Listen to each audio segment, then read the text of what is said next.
इस न्यूज के प्रायोजक हैं एजी स्पीड, दर्द भगाए फुल स्पीड। से भंगिया पिसाई ये गाने से पापा और नहीं हर जात बानी डांग ढीम तक डांग ढीम कहारो डोली उतारो पल भर अंधेरों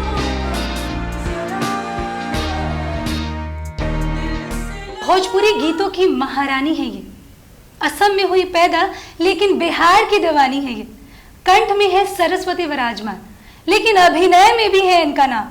जी हाँ, हम बात कर रहे हैं कल्पना पटवारी जी की, जो इस वक्त हमारे साथ है। मैम, आपका बहुत बहुत स्वागत है अजय भारत में। और मेरे साथ है शिप्रा। तो आज हम कल्पना पटवारी जी के साथ हैं और इनसे अनोखी सी बातचीत करेंगे, है ना शिप्रा? बिल्कुल बिल्कुल। आज कल्पना एक नाम है, जहाँ जाती है लाखों दर्शक आपको देखने आते हैं, लाखों फैंस हैं आपको फैंस बहुत पैम्पर करते हैं। कैसा लगता है मैम आपको? ऑफ कोर्स, खासकर मैं अभी आपको जो देख रही हूँ, आपकी जो उम्र है, exactly. शायद भोजपुरी दुनिया में मैं जब आई आप ही की उम्र की रही होंगी। मैं ऐसे ही 20-21 साल की थी, लाइक अब तो 16-17 वर्ष पहले की बात है जी। लेकिन उससे भी पहले मेरी जो गायन की क्षेत्र है, एक्चुअली मैं असम के बरपेटा जिला में मेरी पैदाइश है। जी जी। मेरे पिता विपिन पटवारी खुद लोक गायक रहे असम के, और घर में वो संगीत का माहौल बचपन से ही था। जी। मेरा पहला पब्लिक परफॉर्मेंस लोगों के सामने, जनता के सामने, मैं मात्र 4 साल की थी, बच्ची थी। और पिता क्योंकि खुद मंच करते थे तो उनके साथ मैं भी जाती थी, और मुझे कई बार लोग ऐसे स्टूल पे खड़े कर दिया जाता था क्योंकि दिखाई नहीं देते थे तो कौन बच्ची गा रही है। जी जी। तो बहुत लोगों को ये लगता है कि खासकर पूर्वांचल में कि ऑफ कोर्स लोगों को लगता है कि ए गणेश के पापा या वहां से सिलसिला शुरू हुआ। लेकिन मैं क्योंकि तब तक मैं ऑलरेडी 21 साल की हो चुकी थी, तो मेरा जीवन के पहला जो 21 साल जो आसाम में बीता या फिर मुंबई में भी बीता, उसके बारे में हमारे मेरे जो लिसनर्स है जी जी अभी फिर भी बहुत बातचीत हो रही है, लोगों को पता है लेकिन बहुत कुछ पता नहीं भी है। तो भोजपुरी गायन क्षेत्र से मैं आने से पहले मैं ऑलरेडी आसाम में एक प्रतिष्ठित गायिका जी। मतलब 4 साल से आपने गायकी की शुरुआत की। All India radio Guwahati, Doordarshan सब में मैं गा चुकी थी, और खासकर आसाम में मैं जो नॉर्मली वेस्टर्न सिंगिंग कहा जाता है, मैं ज्यादातर उसमें ज्यादा एक्टिव रही। मेरी जो आवाज है थोड़ी भारी है। मैम, तो मैं आपसे यहीं पे एक सवाल करूंगी कि आपने बोला वेस्टर्न गाना बहुत गाती थी, लेकिन मैम कहीं ना कहीं आपकी जो पहचान है वो भोजपुरी गायिका के रूप में बहुत आती है। तो मैम, उसकी शुरुआत कहाँ से हुई आपकी? भोजपुरी में आपने कब शुरुआत किया इसका?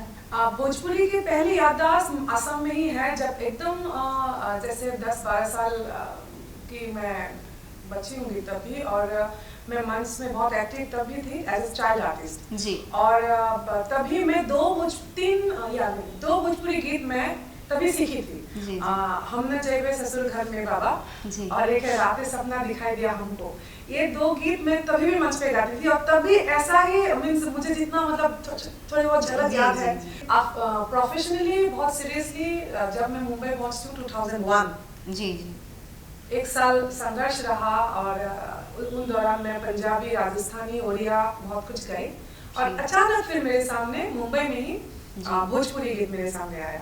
और फिर बस डिफरेंस यही है कि 30 भाषा में मैं अब तक गा चुकी हूँ, लेकिन बाकी 29 भाषा ने मुझे उस तरह से एक्सेप्ट किया, उस तरह से प्यार नहीं दिया जो भोजपुरी सुनने वालों ने दिया। That is the only difference. बिल्कुल। भोजपुरी सॉन्ग में आपका बहुत ही फेमस सॉन्ग था जो मैं भी बचपन में गाती थी, ये गणेश के पापा हमसे भंगिया पिसाई नाम, बहुत ही फेमस सॉन्ग था। मैम, उसके 2 लाइन अगर आप गा दे तो। ना हमसे भंगिया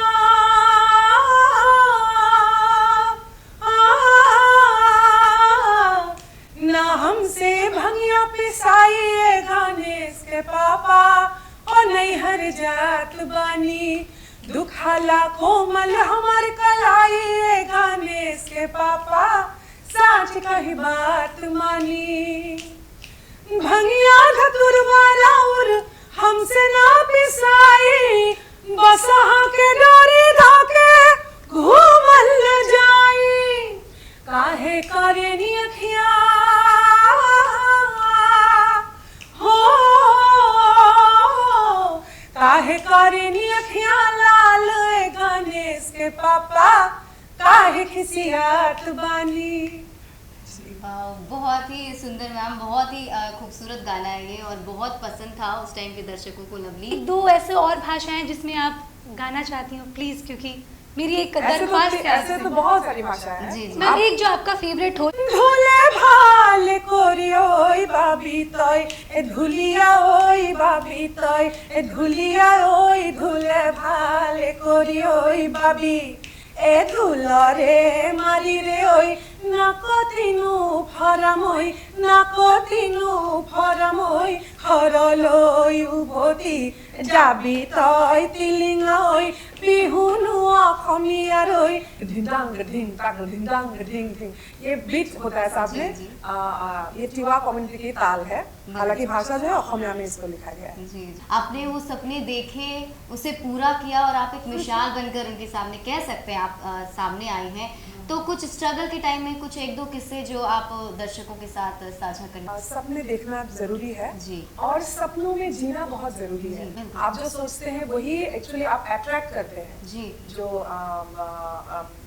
उसमें खुशी खुशी से जीना चाहिए उस सपने में। जी, जी, तो वो पूरा होता है। बिल्कुल। बच्चों को खेल कूद और जो सपनों की दुनिया में हम लोग लेके जाते हैं, कविताएं जी, और ये सब की ट्रेनिंग देना, एक्सरसाइज कराना बहुत जरूरी है। वो जितना सपना देखेगा, जिसमें सच्चाई नहीं है जी, लेकिन वही कहीं ना कहीं इसका जो भी आविष्कार हुआ है दुनिया में। लेकिन मैम ने संघर्ष के बाद भी इस मुकाम को हासिल किया, वो बहुत बड़ी बात है बिल्कुल, और काबिल तारीफ है। मैम एक सवाल आपसे और पूछूंगी मैं कि मैम आपने पहले सिंगिंग की, फिर आप एक्टिंग में आए, फिर आप अभी राजनीति में आ रहे हैं, तो मैम इसके बारे में कुछ बताइए, कैसा रहा आपका पूरा सिंगिंग? तो ऑफ कोर्स रियाज से हम सुर को तो साध सकते हैं कि सुर कितना लग रहा है नहीं लग रहा है, लेकिन रियाज से मैं वो रेंज नहीं पा सकती। जैसे मैं बहुत ऊंचे सुर में गाती हूँ, वो सिर्फ और सिर्फ प्रकृति है, गॉड गिफ्ट है, उसको कोई रियाज से आप नहीं बना और सकते। आपकी आवाज भी एक यूनिक आवाज है, वो पहचान है। खासकर जैसे पूर्वी की अगर मैं बात करूँ, भोजपुर के क्षेत्र से ही तो छपरैया पूर्वी है। सब लोग कहते हैं, और खासकर जिन्होंने रिकॉर्ड करवाया, विनय बिहारी जी, धनंजय मिश्रा जी, मेरे से पहले कोई महिला द्वारा छपरैया पूर्वी रिकॉर्ड नहीं हुआ। तो ये एक मेरे लिए ऐतिहासिक बात है कि मैं कल्पना पटवारी वो पहली महिला है जिनके कंठ में ऊंचे सुर में भोजपुरी छपरैया पूर्वी गवाया गया। मुझे इस बात का एहसास है कि मुझे कंठ दिया है तो मुझे सुर साधने के लिए यहाँ भेजा गया है, और सुर से ही कुछ करने के लिए मैं इस धरती पे आई हूँ। एक्टिंग एक्चुअली मैंने एक ही फिल्म में की है, एक्टिंग को कभी मैंने सीरियसली नहीं लिया। राजनीति मेरे लिए एक सामाजिक रिस्पॉन्सिबिलिटी है। राजनीति में ऑलरेडी हम लोग हैं, आप भी हो, इस देश के हिस्सा हो, तो राजनीति के पार्ट हो सब लोग। एक गायिका होने के नाते, जैसे आप कह रहे हो कि एक महिला के लिए आप इंस्पिरेशन है, जो भी आप बोल रहे हैं, तो अपने आप में आप नेत्री ही है। आपको देख के हजारों लड़के आपको फॉलो करेंगे, तो अपने आप में आप ऑलरेडी लीडर है। तो अब इसको और पुख्ता बनाने के लिए, जैसे अब भिखारी ठाकुर जी की अगर मैं बात करूं, या फिर भूपेन हजारिका जी की मैं अगर बात करूं आसाम से, इन लोगों ने सामाजिक परिवर्तन के लिए संगीत को एक आहिला के रूप में प्रयोग किया।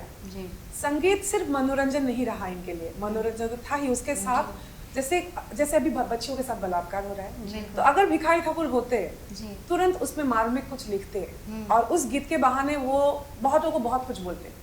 तो संगीत को कहाँ मैं यूज कर रही हूँ, मुझे लगा कि राजनीति एक प्लेटफॉर्म है, और कंप्लेन करने के बजाय चेंज अगर हम देखना चाहते हैं तो खुद सिस्टम के अंदर हमको घुसना जरूरी है, समझना जरूरी है, और फिर चेंज लाने की बारी है। अब एक भोजपुरी एक जो लैंग्वेज थी, एक मिठास थी, बहुत लोगों को बहुत पसंद था, आपने बहुत सारे गाने गाए, लेकिन फिलहाल अभी जो भोजपुरी का जो स्तर है वो काफ़ी नीचे गिर गया, क्योंकि बहुत अश्लील गाने आ गए। कुछ ऐसे गाने हैं जो कि हम लोग पब्लिकली सुन भी नहीं सकते। उस अश्लीलता के बारे में नहीं लगता कि वो भोजपुरी की इमेज को डाउन कर रहा है? उस पर क्या कहेंगे आप?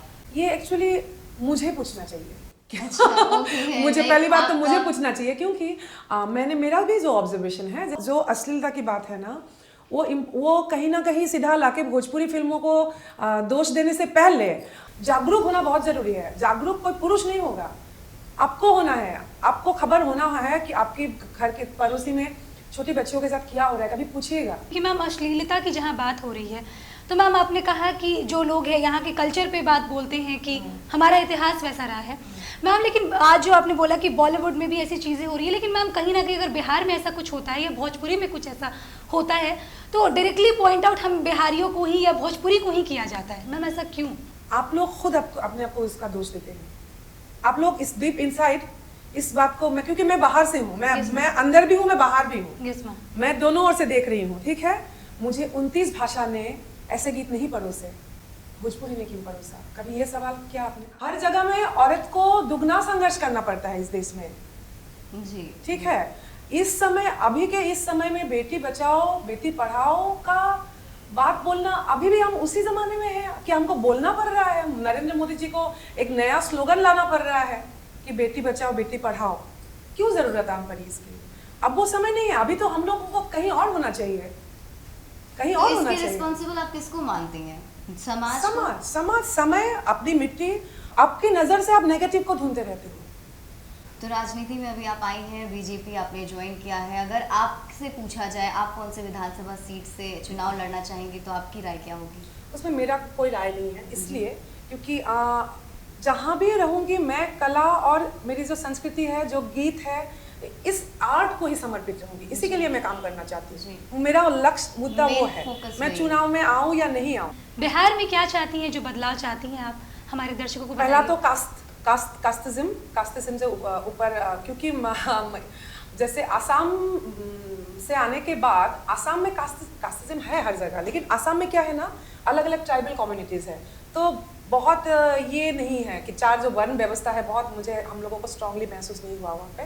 लेकिन सब, मैं पहले भोजपुरी गायिका मतलब बनी जब मुझे सीधा पूछा गया यहाँ पे कि आप कौन है, आप क्या है, कल्पना पटवारी, आप क्या है, आप ये है, बनिया है, क्या पंडित है। तो मैं मम्मी को मैं फ़ोन करके पूछ रहा हूँ, माँ हम लोग क्या है, जात जो है कास्टिज्म जी। और वो पहले शायद उसके घर में पानी पीऊंगा नहीं पीऊंगा उस हद तक रहा होगा जी। अब लेकिन वो एकदम चिंतन में आ गया है। तो आई थिंक कास्टिज्म से ऊपर उठे, लड़कियों को आगे आना है अभी, लड़कियों को, और उसके लिए ऑफ कोर्स कॉन्फिडेंस लेवल कहाँ आएगा, शिक्षा में है जी। तो उस जगह पे पढ़ाई लिखाई। लेकिन आपको नहीं लगता कि आज बिहार की लड़कियां कहीं ना कहीं काफी कॉन्फिडेंस हैं पहले के मुकाबले? कॉन्फिडेंस पहले से ही है, कॉन्फिडेंस जो है वो बिहार में पहले से ही है। और पढ़ाई लिखाई में तो जहाँ तक ऑल यूपीएससी एग्जाम्स में आप बिहार को ही पढ़ेंगे, लेकिन मैं यहाँ खासकर गांव देहात की किचन में जो लड़कियां बंद है, मैं उनकी बात कर रही हूँ, क्योंकि पूरे देश को अगर देखा जाए 70% तो गांव ही है। और बहुत सारे मायनों में लड़कियां उस तरह से कॉन्फिडेंट नहीं है। माँ ही समझा देती है उसको कि चुप रहो, तुम अगर बोलोगी बदनामी हो जाएगी। इस लाइन में बहुत कुछ छुपा होता है। भिखारी ठाकुर मेरे बिहार का गौरव है, और मुझे पता नहीं उनका गांव कहाँ है, और उनको शेक्सपियर ऑफ भोजपुरी लिटरेचर कहा जाता है। मैं, पता है, कुतुबपुर है, छपरा के कुतुबपुर, और मैं लंदन गई। लंदन से आगे मैं 3 घंटा आगे वो शेक्सपियर के गांव गई देखने के लिए। शेक्सपियर सेंटर है, शेक्सपियर हाउस है, रिसर्च सेंटर है, और शेक्सपियर की जो घर है उसको हेरिटेज साइट बना के उनके जो पद चिन्ह है उसका प्रिंट बहुत अच्छा से बैरिकेड करके रखा है। और मैं जब कुतुबपुर गई, बहुत दयनीय स्थिति, लेकिन हर साल भिखारी ठाकुर जयंती मनाया जाता है, लाखों रुपया सैंक्शन होता भी है।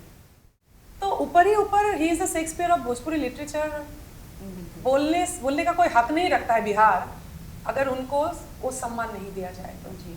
तो मैम, हम जाते जाते आप से यही जानेंगे कि आप दर्शकों को कोई मैसेज देना चाहती हैं, हमारे अजय भारत के दर्शकों को?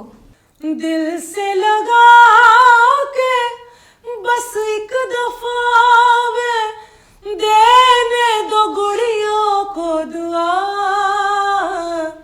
तेरी बिंदिया बिखर के, चूड़िया बिखर के, चुनरी में चहके, तेरा कजरा हो कारा, गजरा हो प्यारा, अंगना तेरा महके, तेरा जियरा ये झूमे, पियरा जो चूमे, तन मन ये दम के, तुम्हें आँच ना आए, लाज ना जाए, अंग अंग ये चमके।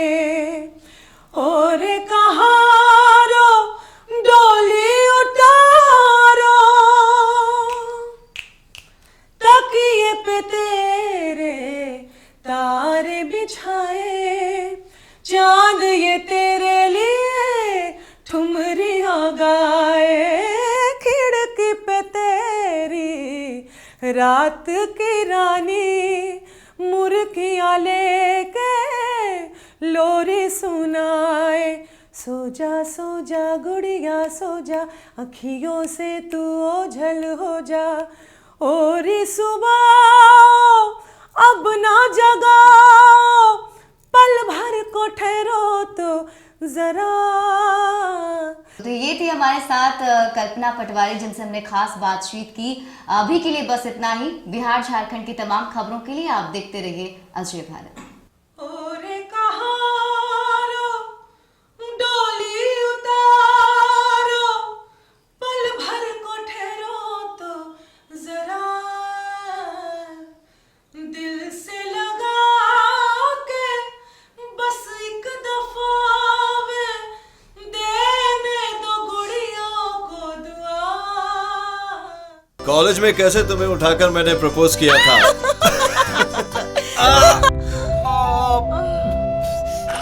जब खुशियों की कम होने लगे स्पीड, तो काम आए एजी स्पीड। जिंदगी की कभी कम ना हो स्पीड, हमेशा साथ रखिए एजी स्पीड। दर्द भगाए फुल स्पीड।